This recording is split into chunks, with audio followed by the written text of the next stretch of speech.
এখন বাজে হচ্ছে রাত 12টা। আর এই রাত্রিবেলা আমি বাইরে বের হয়ে গিয়েছি। বাসা থেকে আগে পরে কখনো বের হয় না, এটাই আমার লাইফে ফার্স্ট টাইম। আর বাসা থেকে বাইরে বের হয়ে এলাকার পাতি নেতারা আমাদেরকে দাবত দিল, কজ আমাদের বাইকে এক্সস্ট লাগানো তাদেরকে ঘুমে একটু ডিস্টার্ব করেছে, এই জন্য তারা আমাদেরকে এইভাবে দাবরানি দিল আর আমরা এইভাবে দৌড়িয়ে পালিয়ে গেলাম ওইখান থেকে। সো দেন আমরা আরেক জায়গায় গেলাম, আরেক জায়গা থেকে আমাদেরকে এইভাবে তাড়া করলো তারা, আর আমরা ওখান থেকে পালিয়ে সোজা আমরা বাইপাসের দিক চলে গেলাম। অনেক কষ্টে এদের পার করে আমাদের বাইপাসে ঢুকতে হয়েছে। দেন বাইপাসে ঢুকে আমরা বাইপাসে যেখানে হন্টেড এরিয়া আছে, যেখানে অনেক ভৌতিক কাহিনী হয়, ওইখানে চলে আসলাম, কারণ ওখানে আমাদের ভূত দেখার খুবই ইচ্ছা ছিল। আর আমরা ছিলাম 3 জন, সেহেতু আমরা ভাবলাম যে আমরা ভৌতিক কিছু দেখতে পারবো, এই জন্যে আমরা এই দিক চলে আসলাম। বাট অনেক দুঃখের সাথে জানানো যাচ্ছে যে আমরা ভৌতিক কিছু দেখি নাই, আমরা খালি অনেকগুলো শিয়াল দেখছি। ওখানে অনেকগুলো শিয়াল ছিল, বাট ওদের দেখে আমার অনেক ভয় লাগতেছিল, কারণ রাত্রেবেলা যদি একবার বাইক বেইমানি করে স্টার্ট অফ হয়ে যায় বা তেল শেষ হয়ে যায় তাহলে আমরা শেষ, কারণ আমাদের বাইক প্রচুর বেইমানি করে। দেন আমরা একটা শিয়ালকে তাড়া করলাম। দেন ওদের এখান থেকে মজা করতে করতে করতে আমরা চলে আসলাম একটা চার দোকানে, কজ এই রাত্রেবেলা এই বাইপাসে একটাই চার দোকান খোলা ছিল। সেজন্য আমরা ভাবলাম যে এখানে এসে একটু চা খেয়ে নেওয়া যাক, কারণ আমরা ঈদে অনেক কাজ করছি আর এই জন্য আমাদের অনেক ক্লান্ত, আর আমরা ঠিক মতন ঘুমাতে পারিনি ঈদের এই কয়দিন, কজ ঘোরাফেরা খাওয়া দাওয়া এর ভিতর থেকে যাচ্ছিল আমাদের ঈদ।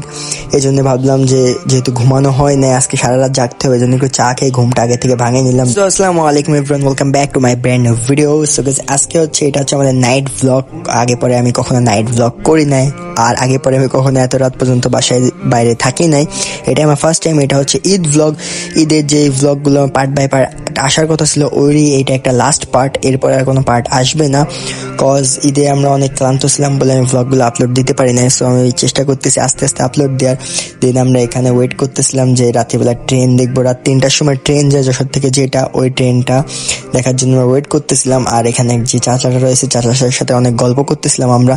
আর দেখতে না দেখতে ট্রেন চলে এলো এবং ট্রেন চলে গেল আমাদের সামনে থেকে। সো ট্রেন দেখা শেষে আমরা এখন প্ল্যান করতেছি যে গদখালি যাব, কারণ গদখালি যাওয়ার কারণ হচ্ছে যে জিম ভাই আর হাদির বড় ভাইয়ের বিয়ে, এই জন্য তাদের জন্য ফুল কিনতে যেতে হবে গদখালি। আর আমরা ভাবলাম যে বাসায় ব্যাক করব, কিন্তু যেহেতু 3টার ট্রেন দেখার জন্য ওখানে ওয়েট করতেছিলাম, সো 3:30 প্রায় বেজে গিয়েছিল। তারপর আমরা ভাবলাম যে যেহেতু গদখালি আমাদের 6টার দিক যেতেই হবে, সেহেতু আমরা সারা রাত বাইরে থাকি। আর বাইরে থাকতে থাকতে অনেক কিছু দেখলাম, অনেক কিছু ফিল করলাম। আর বাইকারদের হচ্ছে প্রধান শত্রু হচ্ছে কুকুর, যেটা হচ্ছে এই যে সবসময় আমাদেরকে তাড়া করতে থাকে। সো আমরা ভাবলাম আমরা আজকে একটা কুকুরকে তাড়া করি। সো ওকে একা পেয়েছিলাম বলে ওকে আমরা উল্টা তাড়া করছি। দিন আসতে না আসতে বলতে না বলতে আমাদেরকে আবার তাড়া করা শুরু করলো, কজ আমরা এখন নিউ মার্কেটের দিক যাচ্ছিলাম, কারণ ওখান থেকে আমাদের টাকা নিয়ে আসতে হবে, যেহেতু আমরা গদখালি যাবো ফুল কিনতে, এই জন্যে। সো নিউ মার্কেট যেতে যেতে আমাদেরকে এতগুলা কুকুর এত জায়গা থেকে তাড়া করলো। সো এত হাজার বাধা পেরিয়ে আমরা তারপরে নিউ মার্কেট থেকে টাকাটা নিয়ে ফুল কিনতে আমরা চলে যাচ্ছি গদখালির উদ্দেশ্যে। সো এখন এটা হচ্ছে বেনাপোল রোড, আমরা গদখালির উদ্দেশ্যে বেরিয়ে গিয়েছি ফুল কিনতে। এখন হচ্ছে বাজে প্রায় 5:30 বা 5টা মতন বাজে, হালকা হালকা আলো আসতেছিল। আর আমরা অনেক কষ্টের পর আজকে অনেক মজা হয়েছে, এই রাতটা স্মরণীয় রাখার জন্য আমরা এই ব্লগটা করা। আর আমাদের বেনাপোল যাওয়ার কথা ছিল। এর আগের ব্লগে দেখছেন যে আমি বেনাপোল যাওয়ার জন্য বাইকে তেলটা লোড দিয়েছিলাম, বাট কোনো কারণবশত যাওয়া হয় নাই। বাট গদখালি আসা হয়ে গিয়েছে আমাদের, এই জন্য গদখালি সকালবেলা এসে অন্যরকম ফিল, ফুল আর ফুল চারিদিকে দেখে মনটা ভরে যাবে। সো আপনারা যারা যারা আসবেন ফুল কিনতে তারা সকালের দিকে আসবেন, কারণ ফুলের দাম একটু কম পাবেন সকালের দিকে, আর ফুলগুলো দেখলেও মন ভরে যায়। দেন ফুল কেনা শেষে আমরা খাওয়া দাওয়া করলাম, অ্যান্ড ব্লগটা এখানে এন্ড হয়ে যাবে। সো আল্লাহ হাফেজ।